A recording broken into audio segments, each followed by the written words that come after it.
Berjumpa kembali di Santapan Rohani Pagi, edisi Minggu 28 Agustus 2022. Tema kita pagi ini adalah Janji Tuhan adalah murni. Kita baca dalam Mazmur 18 ayat 31. Adapun Allah jalannya sempurna, janji Tuhan adalah murni. Sahabat, di dalam Alkitab ada banyak sekali janji Tuhan yang ditujukan kepada umatnya. Artinya, setiap anak Tuhan bisa mengalami dan menikmati janji Tuhan setiap hari. Bukan hanya di waktu-waktu tertentu saja.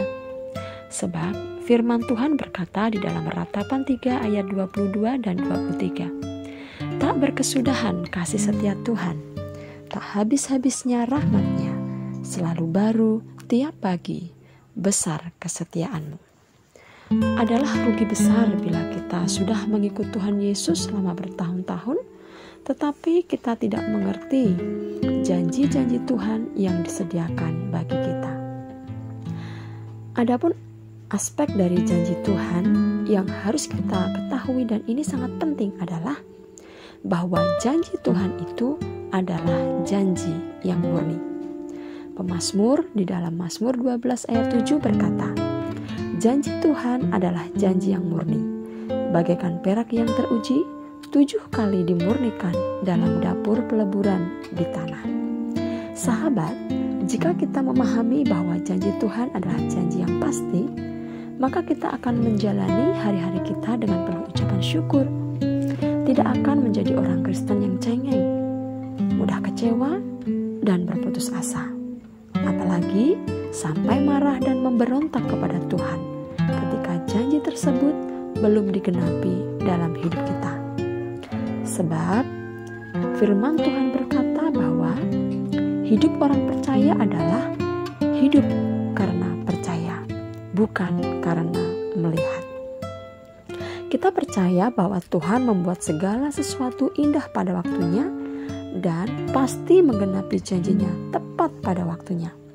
Tidak pernah terlalu lambat ataupun terlalu cepat, sebab Ia mempunyai waktu yang terbaik. Sahabat, mari belajar dan meneladani Abraham. Roma 4 ayat 20 ditulis demikian. Tetapi terhadap janji Allah ia tidak bimbang karena ketidakpercayaan. Malah ia diperkuat dalam imannya dan ia memuliakan Allah. Sahabat terkasih, ketika menerima janji Tuhan perihal keturunan, meski usia Abraham sudah tua dan Sarah pun sudah mati haid, ia tidak goyah, malah menguatkan imannya di dalam Tuhan, sehingga akhirnya Tuhan pun menggenapi janjinya dengan memberikan Ishak. Seringkali ketika kita sedang menanti-nantikan janji Tuhan, keadaan yang kita alami sepertinya malah semakin buruk dan tidak baik, sehingga hal ini mempengaruhi kita. Iman menjadi lemah, kita kecewa, tidak lagi tekun berdoa, dan kian malas beribadah kepada Tuhan. Sahabat, memang ada kalanya Tuhan mengizinkan masalah terjadi sebagai bagian dari proses untuk menguji kualitas iman kita, atau menguji ketekunan, kesetiaan, dan kesabaran kita. Dan janji Tuhan itu berlaku bagi setiap orang yang percaya kepadanya. Artinya, ketika kita percaya kepada Tuhan Yesus, maka janji-janji Tuhan tersebut berlaku bagi kita. Nah, hal ini menunjukkan bahwa janji Tuhan itu sangat mahal, namun diberikan secara cuma-cuma. Mengapa dikatakan mahal? Karena janji tersebut tidak berlaku untuk semua orang, hanya berlaku dan disediakan bagi milik Kristus, yaitu pengikut Kristus atau orang percaya. Dan dikatakan cuma-cuma karena barang siapa yang mau bertobat dan menerima Yesus sebagai Tuhan dan Juru Selamat, maka janji-janji Tuhan itu berlaku dan diberikan pula kepada orang tersebut secara cuma-cuma. Sahabat, seberat apapun ujian dan tantangan yang ada, takkan mengubah dan menggoyahkannya. Janji Tuhan tetap berlaku untuk kita. Oleh karena itu, kita harus tetap kuat di dalam iman. Mazmur 27 ayat 14 berkata demikian. Nantikanlah Tuhan, kuatkanlah dan teguhkanlah hatimu. Ya, nantikanlah Tuhan. Namun sahabat, untuk mengalami janji Tuhan dalam hidup ini, ada syarat yang harus kita lakukan. Tuhan berjanji kepada Yosua di dalam Yosua 1 ayat 3, "Setiap tempat yang akan diinjak oleh telapak kakimu kuberikan kepada kamu, seperti yang telah kujanjikan kepada Musa. Tetapi dengan persyaratan, bertindaklah hati-hati sesuai dengan seluruh hukum yang telah diperintahkan kepadamu oleh hambaku Musa. Janganlah menyimpang ke kanan atau ke kiri, janganlah engkau lupa memperkatakan kitab Taurat ini, tetapi renungkanlah itu siang dan malam." Nah, itulah persyaratannya sahabat. Bertindak hati-hati, tidak menyimpang ke kanan atau ke kiri. Dan jangan lupa memperkatakan kitab Taurat itu atau firman Tuhan, merenungkannya siang dan malam. Demikian juga dengan janji yang Tuhan berikan kepada kita sahabat.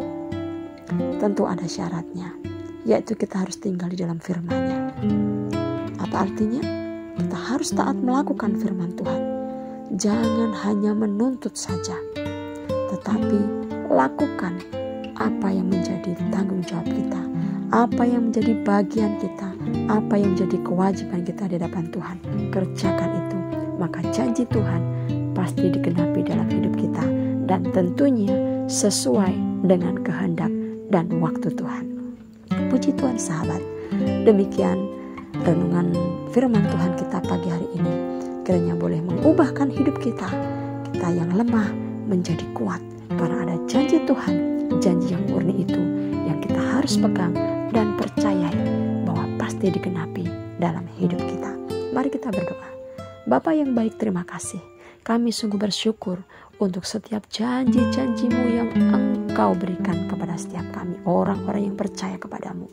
Tuhan, tolong kami untuk kami tetap kuat, kami tetap tinggal di dalam janji-janji-Mu itu, menyimpan janji-Mu di lubuk hati kami, karena kami tahu dan kami percaya akan tiba waktunya Engkau menyatakan janji-janji-Mu itu dalam hidup kami. Terima kasih Tuhan, dalam nama Tuhan Yesus kami berdoa. Amin. Selamat pagi sahabat, selamat beraktivitas, dan Tuhan Yesus memberkati. Amin.